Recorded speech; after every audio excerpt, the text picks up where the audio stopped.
Can you hear me?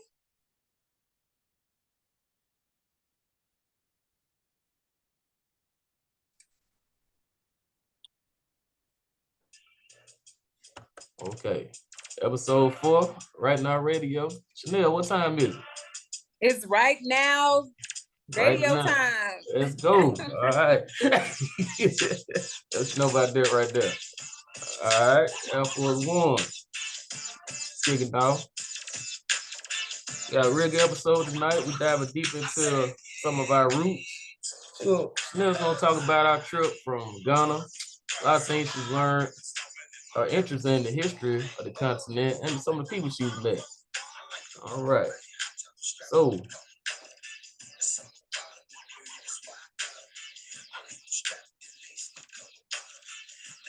but just tell us real quick. So, like, explain to people who may not be aware of the significance of the apartheid and how it contributes to African American history. Like, what is that anyway, the apartheid?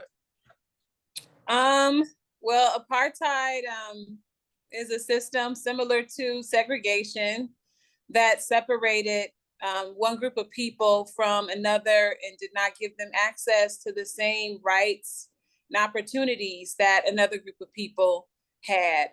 So in South Africa, the government, before the end of apartheid, which happened in 1991, adopted a similar system that Americans adopted in the South and throughout America, of segregation and Jim Crow, that made it illegal for Black people to live in certain areas, have certain jobs. In South Africa, South African Black people had to be at home at a certain time. They could be beaten, by any number of whites who were there. Wow. And that just ended in 1991. When Nelson Mandela was released from prison after serving more than 25 years and then becoming president. So, I mean, what do you think was worse? The segregation laws here in the southeast region of America, or the apartheid in South Africa? What do you think was worse? Honestly, I try to not compare Black people's pain like that, because I think that they were both equally egregious and absolutely terrible. Really unfortunate and sad in the case of South Africans and in the case of African Americans, because these were people who, this was their land, this is their ancestral home. And you had foreigners who came from another land who created a system that put those people who were the rightful inheritance of this land at the very bottom of the totem pole and put themselves at the very top, which is incredibly arrogant. And in the similar way, Americans did the same thing here with Native Americans. We did. And so we see that white supremacist structures, they kind of learn from one another and they borrow from one another. And we've seen that throughout, the whole spaces that have been colonized, whether we're talking about Australia, throughout Africa, or here in the Americas. Where did some of those settlers come from? In parts of Germany. So yes, Austria. So they're from the heart of the Western world. So some of those German settlers, were they some of the Nazis maybe? Yeah, but I mean, you have white people from all over. There are Jewish people that live there, and they do a Jewish community in where I was in Cape Town that and has a comfortable life there. So there were numbers and scores of people who were living there during apartheid and who benefited from the system that put them at the top and put actual South Africans at the very bottom. I mean, Elon Musk, his family is from South Africa. Did not know that. So, yeah. So I'm guessing your screen is flashing green and it keeps flashing. I'm even change it. All right. Yeah. How about that? That's better. Cool. So I'm just guessing that some of these people just somehow or another one day just probably had a little, started to feel greedy. They felt like they needed more power. So they decided to venture off into, some of the Western land or in South Africa and just try to dominate their land too, huh? Because they knew they probably didn't have maybe a stronger government to prevent it. Well, I don't want to make it seem like I'm some kind of an academic when it comes to how colonizers split up the continent of Africa. But I do know that there was a meeting held with many Western countries, the heads of Western countries. I think it was the Berlin Conference, where the heads of Western countries got together and basically carved up the continent of Africa. And so we see that certain countries were owned by certain Westerners. So you have a lot of Francophone countries. That means that they're countries where the first language is French. Those were countries that the French colonized. That's a very neat word, but really colonization was exploitation. And I think that we should really change the word colonization for exploitation. The idea that Africa was not already organized before white people came to exploit the land is a lie. And it does an injustice to African people that were there and already had their own systems that worked for them. So they came there so that they could take advantage of the natural resources, the people, the land, so that they could enrich and build up their own countries. So, what's like the first language in Africa, the first native language? So when you say Africa, Africa is a continent. Yeah, it's huge. It's huge. So I guess I should probably narrow it down to a particular region, right? Well, to the country. So every country, when we think of the United States, we think of, it's one full country. But when we think of Africa, we have to consider that the state of Illinois would be like a country if it were in Africa. Texas would be its own country. And so they're not the United States of Africa. Yeah. Every country is different, and every country has their own government, their own president, their own everything. Gotcha. Okay. So let's say when you were in Ghana, what's like the native language there? So the main language that's spoken in Ghana is English, because Ghana was colonized. And again, we use that tidy word, but the British came to Ghana so that they could exploit the resources in Ghana. And so we see that wherever the colonizers came, they also made sure that that country adopted their language. So in Ghana, since it was under British colonialism, they speak English. The same is true in Nigeria. However, the benefit of our brothers and sisters on the continent of Africa is that they were also able to maintain their own native tongue. So you have several different tribes, right? The Ashanti tribe, and so and so many others. Several languages spoken. Twi is probably a language that many people speak, but there are many languages spoken in Ghana. But most people TWE. No, Twi like TWI. I think it's spelled TWI. Yes. If I'm wrong, I'm sure somebody will correct me. But that's just one of dozens of languages spoken because there are so many different tribes in Ghana. So, but if you went to Ghana, you could speak English and you would be just fine. Okay. Did you go to Nigeria? I'm trying to remember. Did you go? I haven't been to Nigeria yet, but my goal is to travel to a different African country every month. So at the end of this month, I'll be going back to Ghana, and then I will be visiting a country right next to Ghana called Togo. Togo. I've heard of Togo. All right. So what are the countries that you've been in Africa so far? So the first country that I visited was Congo. Okay. Which is right in the middle of the continent. I heard like it's very hot in Congo. It's a huge country. Very hot. Say it again. Very hot in Congo. It's very hot. There what? It's hot? Yeah, very hot in Congo. Well, it's hot in many countries throughout the continent because many of those countries sit right on the equator, which means that the sun is always going to be, it'll be warm there all the time. Yeah. Now in South Africa, it gets colder. But when you're in West Africa, it's pretty much always going to be warm. They have different seasons, like the rainy season and the dry season, but Wow. it's always going to be warm there. But yeah, I went to Congo. I went to Kinshasa. Congo is broken up into two different sides. You have Kinshasa and you have Brazzaville. Congo, I'm pretty sure, is about 3 times larger than Texas. Yeah. It's home to the world's second largest rainforest, and the most diverse kinds of timber, woods are there. And it's also probably the most nutrient rich country in the world, with 80%. How's I'm that? sorry? How's that? So nutrient rich. Well, you have to ask God why he put all of those wonderful resources in Congo. I mean, there are many resources throughout the continent of Africa, but Congo definitely was able to get the lion's share of it, and not just for the continent of Africa, but for the world.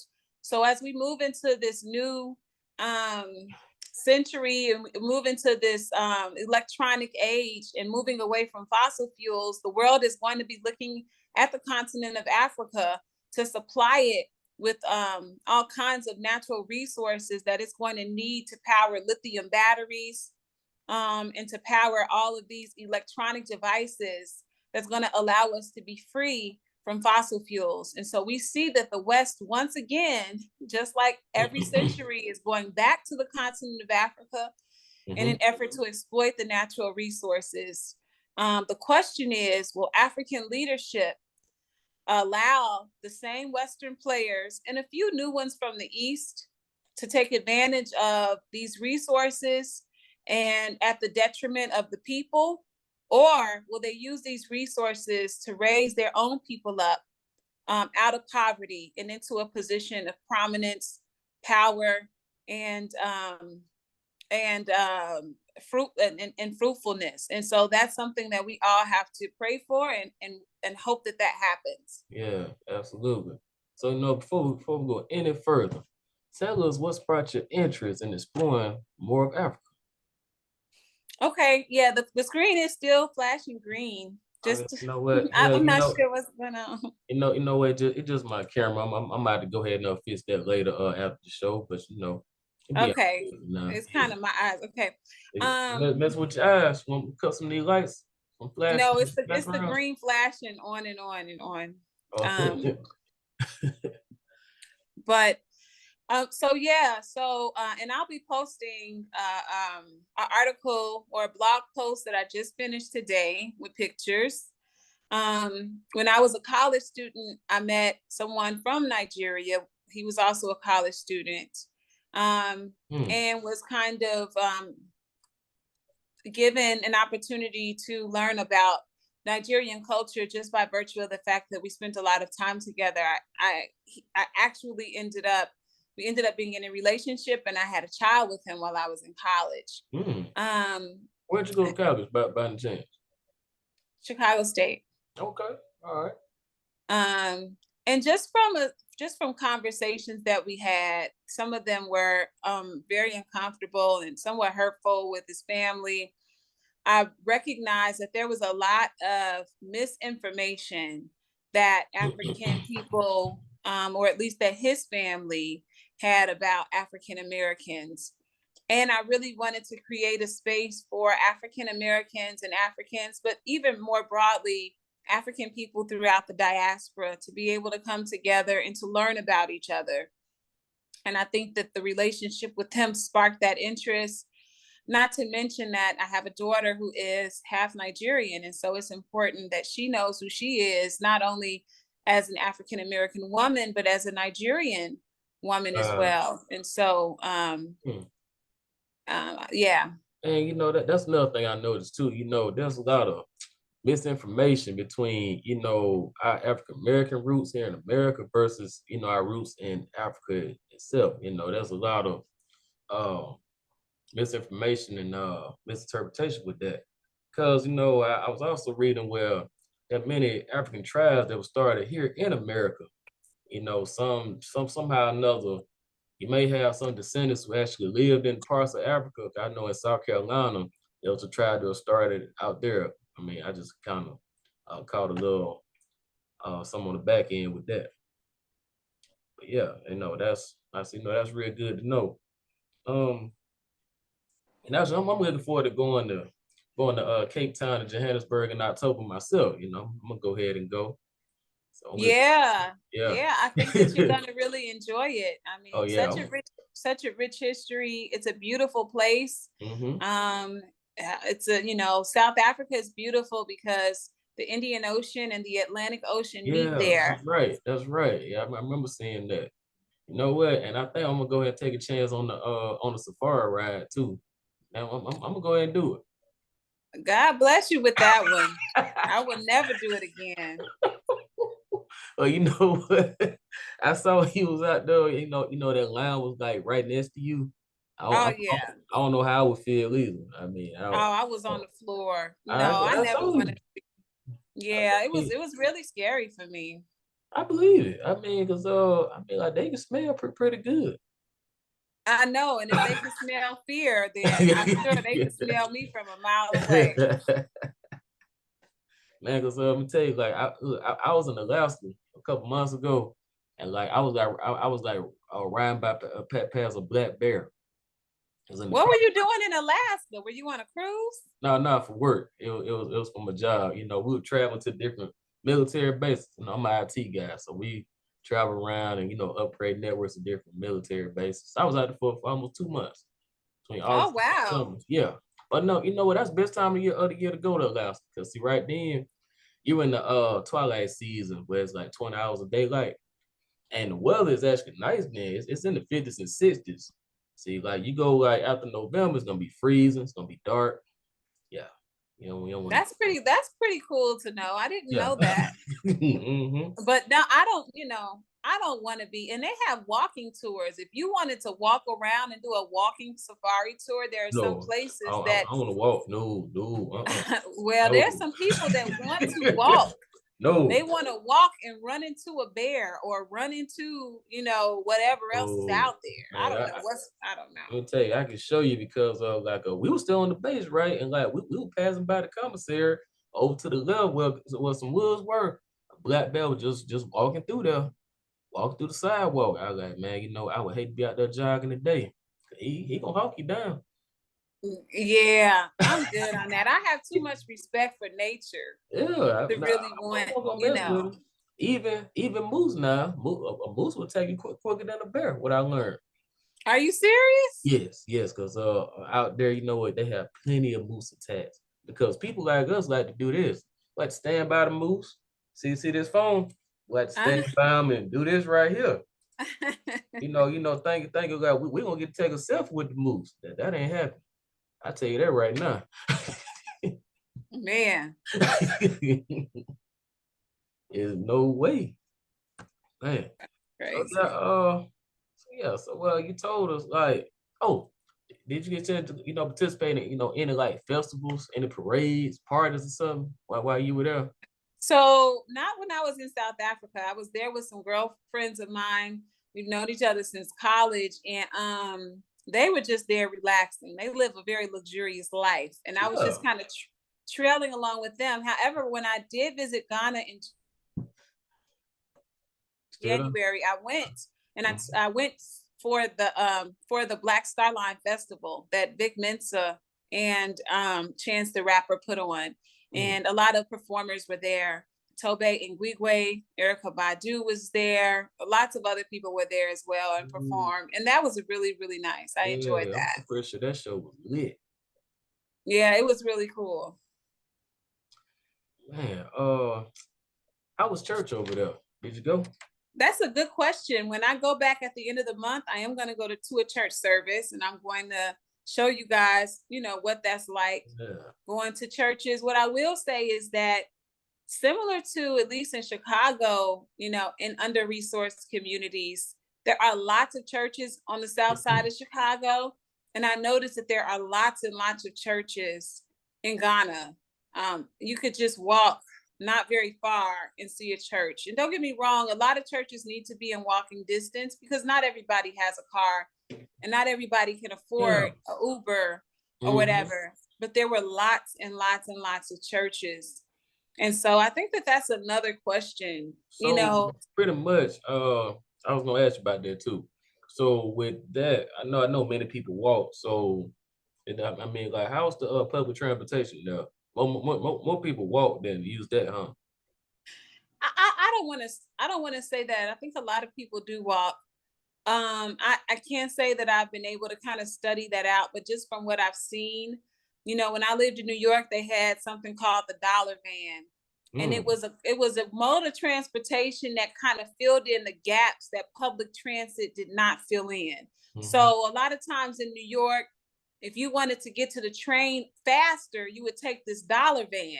And the West Indians operated these vans, and you pay $2, and instead of waiting on a bus, it takes you to the train a lot faster. And I saw a lot of those kinds of, I don't know if they call them rickshaws or I forgot what they call them, but there are these buses that take people from place to place. I mean, as an American, it's very cost effective to just take an Uber. It's not expensive at all. The exchange rate for the American dollar in Ghana, and they use their currency is called the cedi. It was about 1 to 10 when I was there last, but it might go up. It might have went up. In South Africa, it was about 1 to 19. So it's very our exchange rate was very good. This thing keeps flashing, and it's kind of hurting my eyes. Is there any way we're gonna fix that? Don't worry. We're gonna fix that right there. We're gonna fix that. Hold on. So how safe is the dollar van anyway?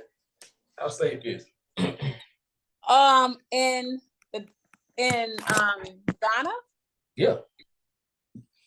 I didn't take it. I took Ubers. Maybe I'll take one.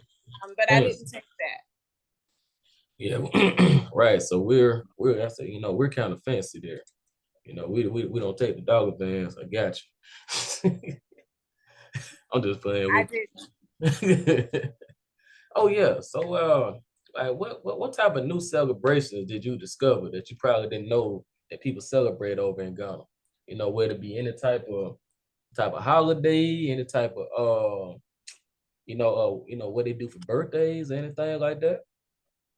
Well, I mean, I think we have to remember that in a place like Ghana, there are a lot of different tribes, and every tribe, they have their own way to celebrate, different things like weddings and funerals. And so I have Ghanaian friends, and unfortunately, I know that for a few of them, loved ones have passed away. Funerals are a really big deal, and people spend a lot of money to send their loved ones, off, Right. when they pass away. With the exception of at least this is the exception that I learned about. If you commit suicide, there may be other exceptions.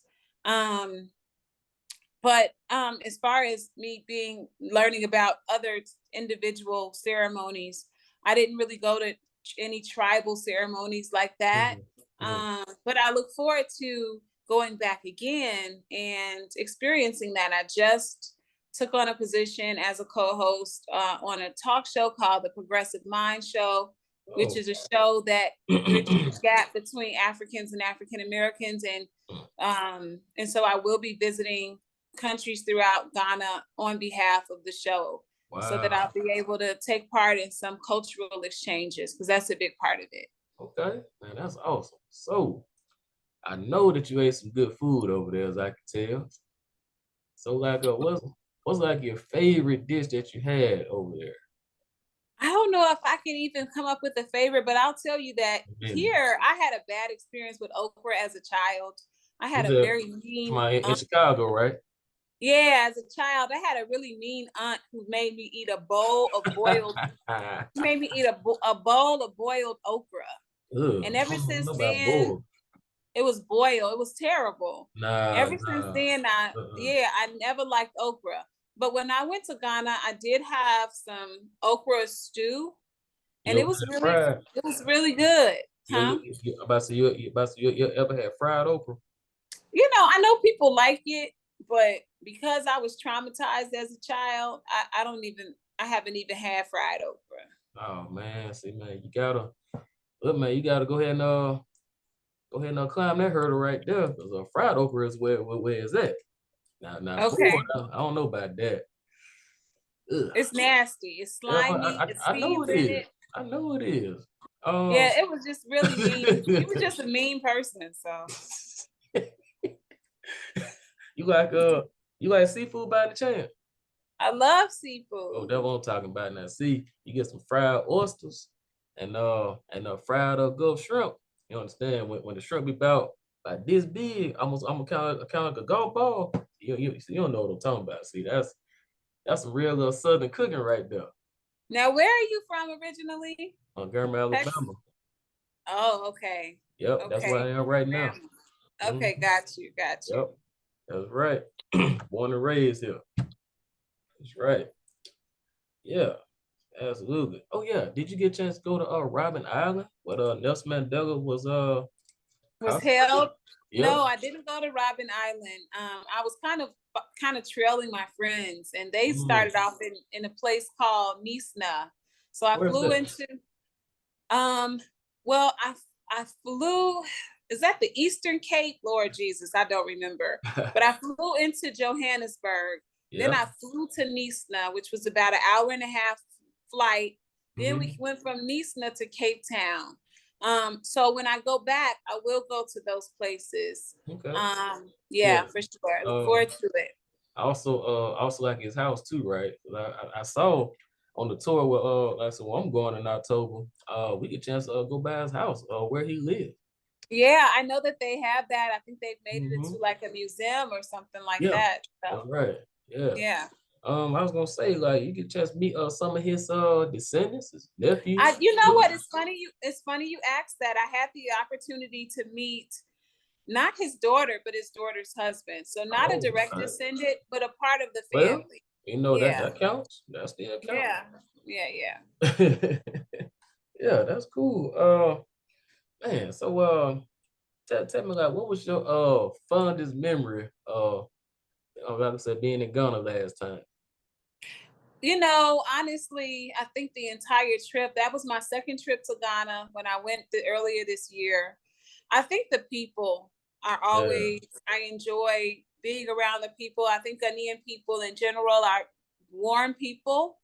And so it's always nice to feel embraced whenever you're going to a foreign place. Um, but I mean, the nightlife is really good. I went out clubbing, they party all night long until what the next day. man? So tell Um, me. Oh yeah, now you know what? I'm glad you brought that up. So like, do they do the wobble over there, bunny hop, let you that's slide? funny. They do all that over there. I didn't see any of that. I mean, Afro beats is really big there. Yeah, And so whatever you can dance to Afro beats is pretty much what's gonna be going on over there. pretty Just sure a lot of, they do a huh? lot of reggae.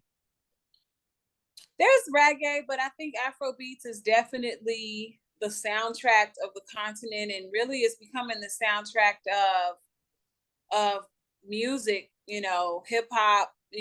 R&B is Afro beats is it, and they really own that because that's theirs. So I see a lot of DJs spinning that kind of music. Man, okay. Man, okay. Now look at you. Man, you just all out there. And you know what? I'm pretty sure I can already tell you at least find this memory, right? Being out there and that next to that line, right? In South Africa, I mean, Yeah. it was an experience, but um yeah, I will say I missed my flight coming back Oh, to Chicago. So that was probably my least fondest memory. really? Yeah, you had too much fun. You were ready to leave. You know what? I made my flights too close together coming back from Cape Town to go to Johannesburg, and then from Ah, Johannesburg I was flying to DC, and okay. it was just too close, and I couldn't make the connecting flight. So And then speaking of flights, I saw that we might have a connecting flight from here to London, then to South Africa. Yeah, I mean, there's lots of ways to get there. When I flew, I flew from Chicago to DC, and then DC to South Africa. When I fly to Ghana, I fly usually, you can either go from Chicago to DC and DC to Ghana, but usually I do the Chicago to Brussels and then Brussels to Ghana. So there's a lot of different ways, Yeah. I prefer to go to DC and then just fly to Ghana. Oh yeah, did you go? I'm about to say, did you go to any malls out there? In the malls and markets? Yeah. So when I was in What did you buy? Ghana, Tell us, what did you buy out there? well, when you think of Jewelry? when you think of South Africa, it's very, because because of the colonization and because of the presence of white Westerners, they're able to leverage their privilege and their access to money to build up the countries. Because other colonizers were not interested in building up the countries that they were exploiting. They were just interested in exploiting them and building up their own countries. When you travel throughout the continent, many African countries are still, they're developing. They're building themselves up and trying to rebound from Western exploiters. So when you go to South Africa, I pay for everything pretty much with Apple Pay. Okay. Uber this, all of the. You didn't have to change. You didn't have to like exchange your currency, anything like that. You know what? I exchanged a nice amount of currency, but come to find out, I really did not need to. Don't get me wrong. I like to have some cash on me all the time, but I didn't need to bring as much as I did because I use Apple Pay a lot. And when you use Apple Pay, I don't think you have to pay an exchange fee. There are some credit cards where you don't need to pay an exchange fee. So that's another benefit. Gotcha. And whatever you want, whatever you can buy here in the US, for the most part, you can get in South Africa. Now in Ghana, because the British they weren't trying to develop the country, they were looking to exploit it and develop their own country.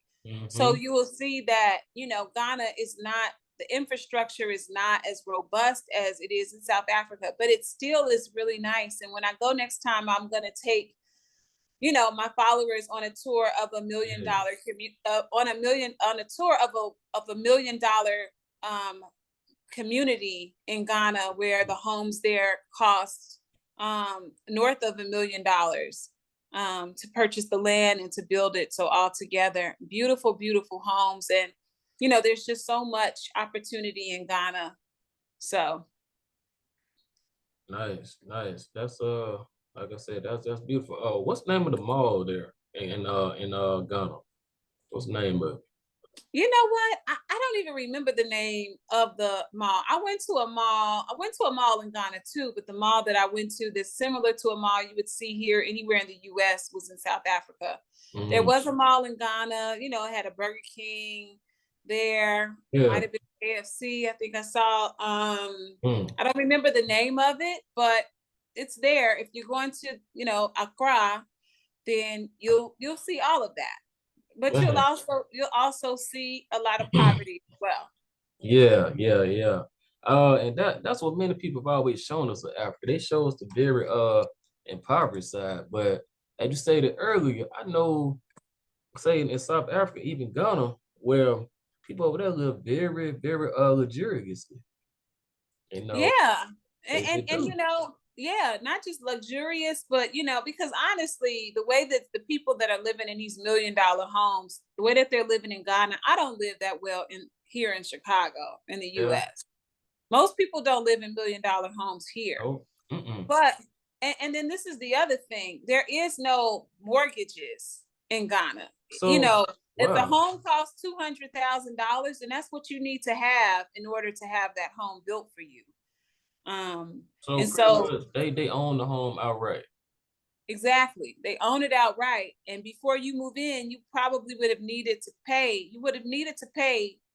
whatever that home costs to be built, because there is no mortgages or anything like that. You're paying everything outright. Wow, man, A I did lot of not the know that. reason, a lot of the reason why we're able to enjoy the comforts that we have here and live sometimes above our means is because we use a credit system that extends us money that some of us can't even afford. Uh-huh. And we exploit that, whereas those things are not available in developing countries, many developing countries throughout the continent. And so we really have to be careful about how we're judging people, because if we actually lived within our means and only bought what we could actually afford, many of us would not be living as good as we are now. That's true. That's very true. So over there in South Africa, there's no credit system.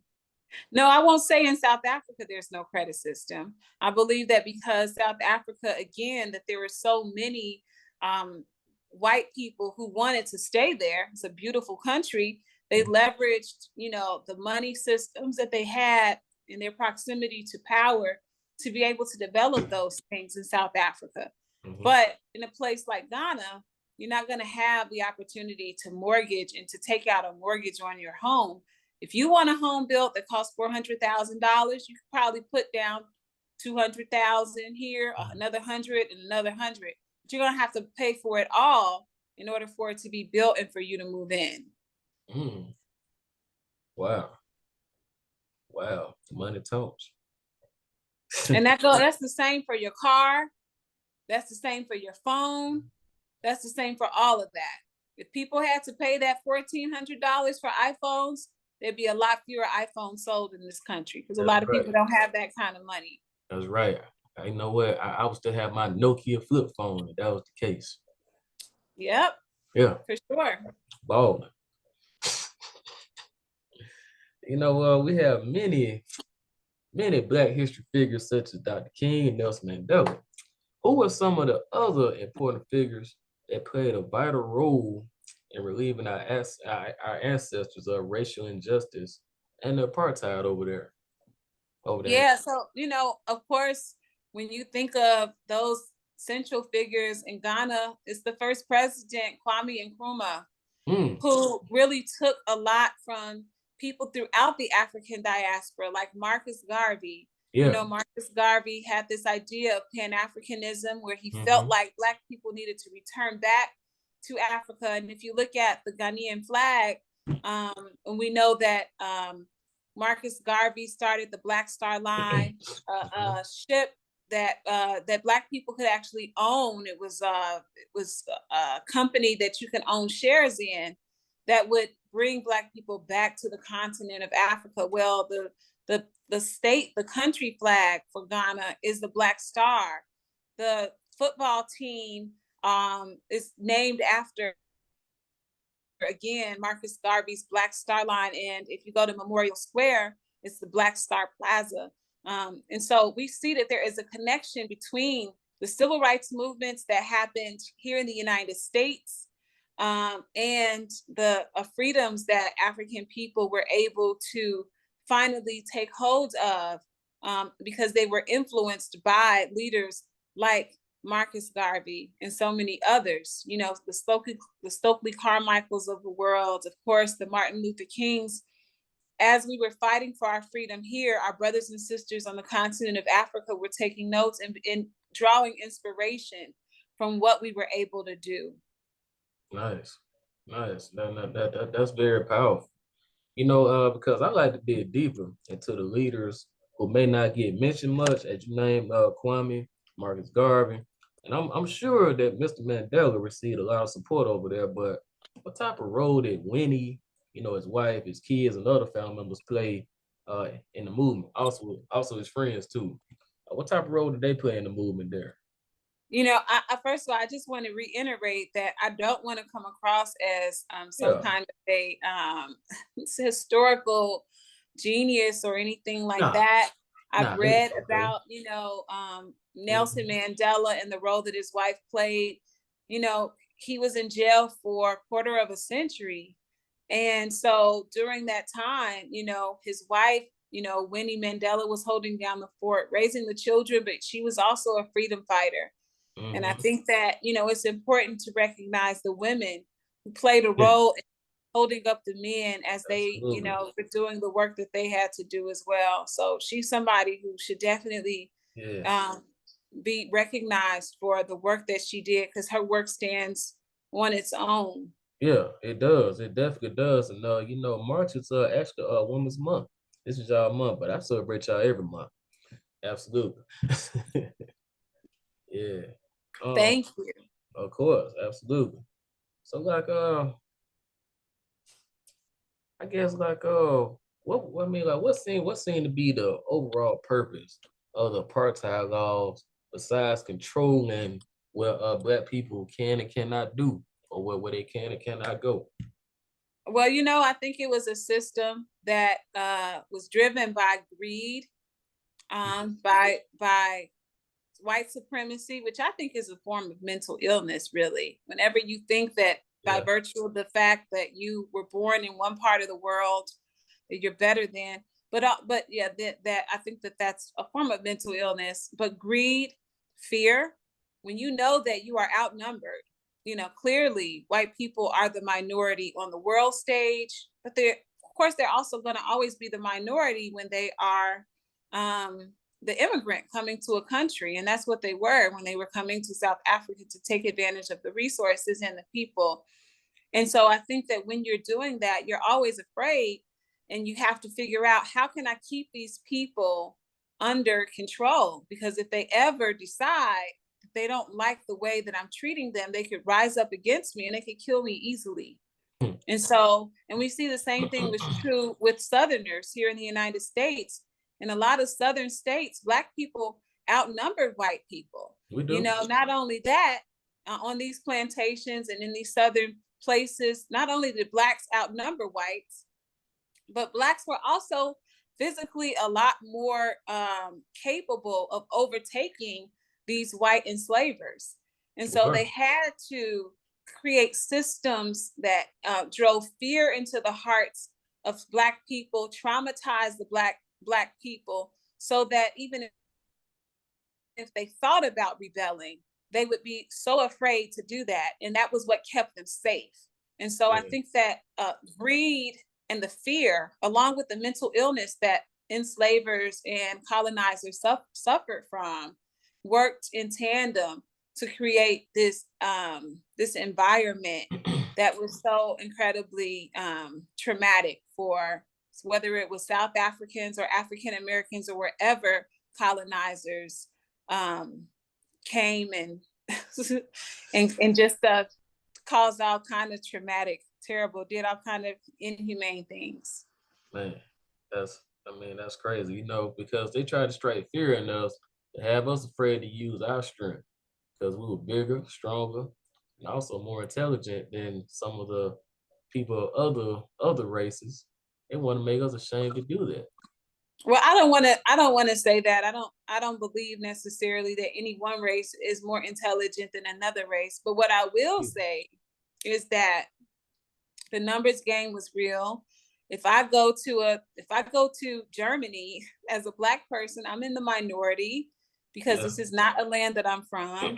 Right. And that's where German people are from. And so, in order for me to try to overtake them, I have to use lots of different methods in order to achieve that goal. And we've seen the methods that they were able to use. They were absolutely abhorrent, inhumane, barbaric, incredibly sick. And we understand that that's the reason why there is a large group of people, even in this country, that don't want to even teach the history, because that's how bad the history is. And so. Yeah, absolutely. At what age do the young men and women start working at Ghana? Well, I think yeah. I think that really depends on your social, where you land on the social ladder. I would think, with 10, 11 maybe. Younger than that, if your parents cannot afford to feed you, you begin working as soon as you can. That could be as young as 6 or 7, or 5. You can be doing stuff to help support the family. So it really depends. If your parents have money and access and they can help you to get an education, then you can, the sky is the limit. But in Ghana, the government pays for students to go to high school, so 9th through 12th grade. It might be 10th through 12th grade, but lower schools, you have to pay a fee. You have to pay a fee for that. And so is it high? Well, that's all subjective. I mean, for us, for you, it would not be high. What about for them? I'm trying to figure out. Well, a lot of people survive off of $2 a day, the equivalent of $2 a day in Ghana. And so, if you're making $2 a day and it's you, your wife, and a child, or maybe 2 children, you have to provide food, shelter, and clothes. Even if your school fees are $20 a month, you don't have that kind of money, because that $20 has to go towards making sure you have something to eat and a place to stay. That's the most important thing. And so it's all relative. Without it was even here, for you, $1,000 might not be anything. You can go in your savings and get it. Yeah, man. But for somebody else, I said, yeah, man, plenty of where it came from. So I mean, hey. Right. For somebody else, they'll sit in jail for a year because they can't make a $1,000 bond. And it's terrible, but that's the reality of it. It is, because I was about to ask about my previous question about ways that young men and women start working. So being the fact that many of them come from families who don't have the income resources, pretty sure that a lot of those young people have to resort to committing crimes to try to make ends meet. I think we assume that here. I'm just wondering. I understand that. What I found in Ghana, and I'm not going to say that there's crime everywhere, but I think what I saw in Ghana is that people just want to be able to. A lot of people sleep outside. It's warm all the time. That's not to say I'm okay with people sleeping outside, but I'm saying that it's 85 degrees, but a lot of times people just want to be able to have food to eat and somewhere to stay, and it doesn't have to be fancy. All of the extra stuff that we here in the US are going crazy about, those aren't things that people that I saw, at least in Ghana, are hold as dear to them as we do. I think too, in Ghana, there is a strong spiritual foundation. I found that many people are Christian. There's also a sizable Muslim community there. And I think that grounds a lot of people. And that's good. Because if people were as materialistic in Ghana as they are here, Ghana would be an incredibly unsafe place to live, because there are so many people who are poor, who are struggling. And if those people decided that they were going to rise up and just began to kill people or mug people, nobody would be safe.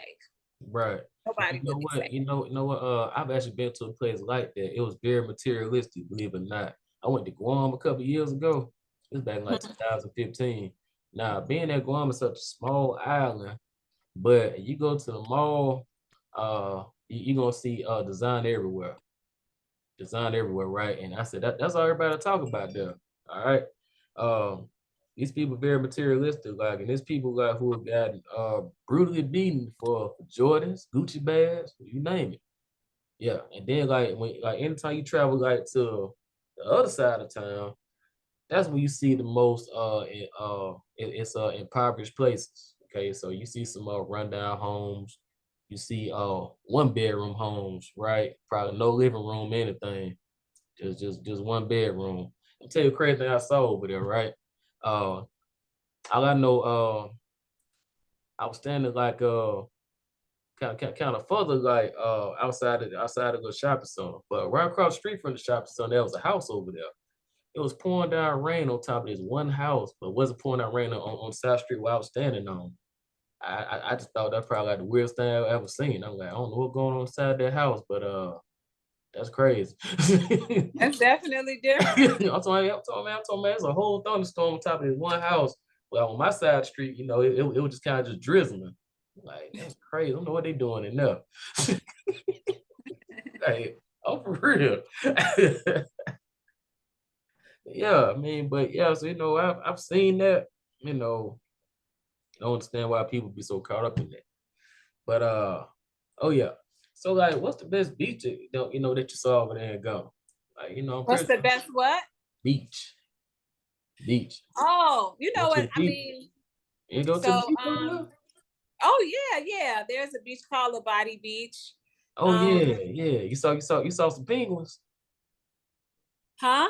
You You mean saw in some You talking about in South Africa or Ghana? either. So I know that there are penguins in South Africa, but I didn't see any penguins in Ghana. But there's a place called Labadi Beach that I went to. Mm. Really nice. If you get out there early, sometimes you'll catch fishermen reeling in their catch, bringing in their boats and stuff. I also, the first time I went to Ghana, visited Elmina, which is if it's not the largest slave castle in West Africa, it's one of the largest slave castles in West Africa. I think that the Portuguese were responsible for building it initially, but it went through a lot of hands. And you'll be able to see the system that Western colonizers put in place to buy and sell Black people. You'll go through the door of no return, and they'll talk to you they'll just take you on a tour of the entire place. It was a fortress, and they fortified it because they were trying to protect their investment, which was people, Black people, who were responsible for building the wealth of much of the Western world. So the New World, at least. So yeah. And so, like, speaking of some of the penguins walking around the beach, what are like some of the other animals and wildlife that people can expect to see in Ghana and in parts of South Africa? Well, first of all, let me just say that just like in any country, and I know as Black people have only seen one side of Africa, but African people are not walking around for the most, with lions and Oh, of course tigers, not. Of all this course not. stuff. Of course However, not. when I was in South Africa, I was when I was in Nisna, at least, okay. which has a lot of greenery. There were baboons that were wild, and there were signs on the highways that told you, watch out for the baboons, don't feed the baboons. Lemurs were around as well. Different kinds of lizards. I'm sure that there were other animals. I don't like to run into wild animals even here. I don't want to see stray dogs here in the US. Right. Raccoons. I don't want to see any of them. But I did see a family of baboons. A family? Ooh. Now how was that? I mean, baboons, they are familial animals. So, I was in my car. I was in the car, and keep the window. You just respect the animals. That's true. That's true. That's same. I feel and when I was in Ghana, you might see goats, but from what I was told, these goats belong to people. They let the goats out in the morning to go and eat, and they just kind of walk around, and then I guess they come back home in the evening. Yeah. So I saw goats. Goats were probably what I saw more than anything. Chickens, roosters. Yeah, I'm sure you see a lot of those. Yeah. Yeah. Goats, roosters. Yeah, but outside of that, I didn't see a whole lot of other things. You see any road runners? No, not when I was in not when I was in Ghana. Did I see any in South Africa? I don't think so. I saw one in Arizona though. Oh, really? Yeah, for the first time ever seeing one. And I saw a coyote out there. Now, for real? Yeah, not those coyotes though. Those things are really dangerous. Yeah, like they'll get you. It will. Because one thing about them, anytime they find food, they start howling, right? To let the other family members know that they found something. And when they do that, it sounds kind of like a fire truck. That's what it sounds like, but it's really a coyote. Really? Yeah. Uh-huh. I thought it was a fire truck right now. If somebody told me it was a coyote, I would hate to be out there with him. I would too. Yep. That's what's going on out here now. Yeah. Man, so man, I mean you took us through a lot tonight. I guess one of the last few things I would ask you, like type of recommendations would you have to make such strict apartheid laws uh less severe, um more fair on us fellow African Americans? Like I said, what are your recommendations? Could you repeat that question? I said, what type of recommendations would you have to make, such strict laws, whether it be the apartheid laws or even the Jim Crow laws, to be less severe on us African Americans? Well, those laws should be have been that. First of all, apartheid is no longer the law of the land in South Africa. So that law will have to be completely abolished, just the same that Jim Crow laws have been abolished here in the United States. So it's not about it not being as severe. It's about them being completely abolished because they are unlawful, immoral, and they should never have been in existence in the first place. Right. But I do think that as African Americans, as African people throughout the diaspora, it's really about what can we do to continue to push ourselves forward so that we can experience the kinds of full lives, opportunities that we deserve to have. And it's always a fight. The colonizers never left Africa. People who were in support of apartheid here in the United States and abroad have not all passed away. People who were in agreement with Jim Crow and segregation, they had children, and their children continue to carry that torch of white supremacy.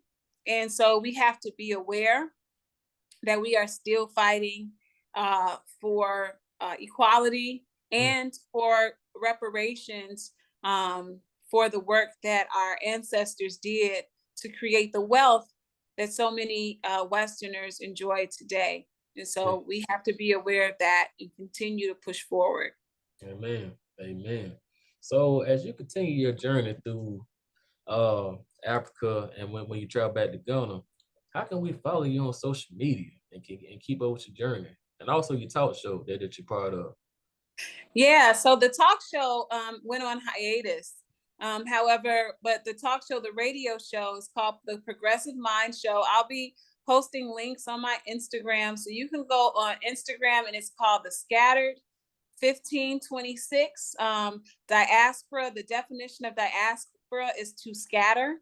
And 1526 is the year that the first Portuguese ships came to African soil. Okay. And so the Scattered is an ode to Black people throughout the diaspora. And I'm hoping to create a space for us to come together for mutual understanding. Yeah. And then for me to also enjoy, touring and getting to experience all of the beauty that is there on the continent. So you can do that. And I just started a blog, so I'm going to be writing as well, talk about, who I am and give you a little backstory about me.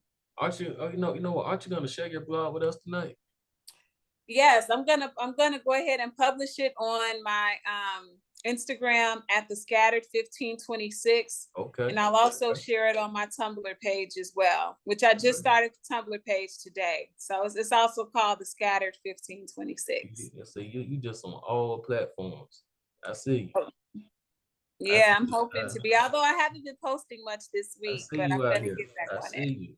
I see you. So man, you know what? As we begin to wrap up for the night, give us an idea of a nice soul meal in Ghana and South Africa? Would it be the famous African chicken stew? Or would it be this I'll make sure I say it right. It's the kefta brute. Did I say that right? Probably not. But I don't know. I I don't know. I'm gonna probably be did. honest, but I'm gonna tell you what.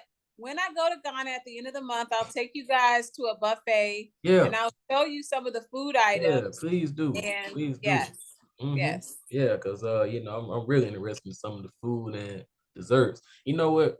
Another thing I'm a fan of, speaking of dessert, I'm a fan of peach cobbler. They don't have any type of peach cobbler, apple cobbler over there. Now that's a southern thing. You would have to bring that to Ghana. And I don't mind. And understand that in Ghana, because of the temperature, um, peaches need Yeah. cooler. Peaches grow in cooler climates, cooler than what Ghana would offer. So maybe you could do a mango cobbler, but stuff like peaches, That sounds good. strawberries, blueberries, those kinds of fruits are not readily available in a place like Ghana.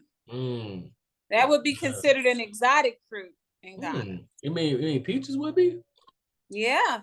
Wow.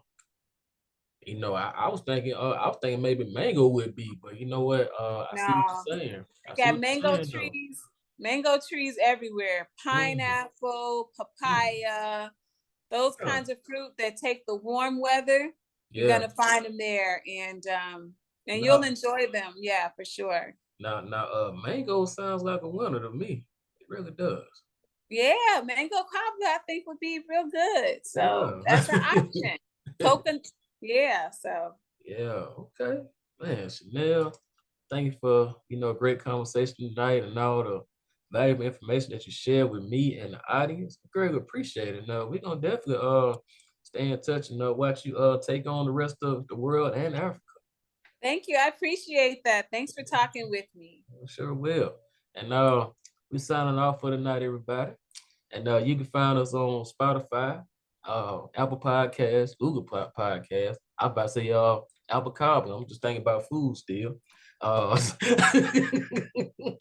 We also know iHeartRadio. So yeah, find us on all platforms as well. But you can find us on Right Now Radio. And to all have a good night.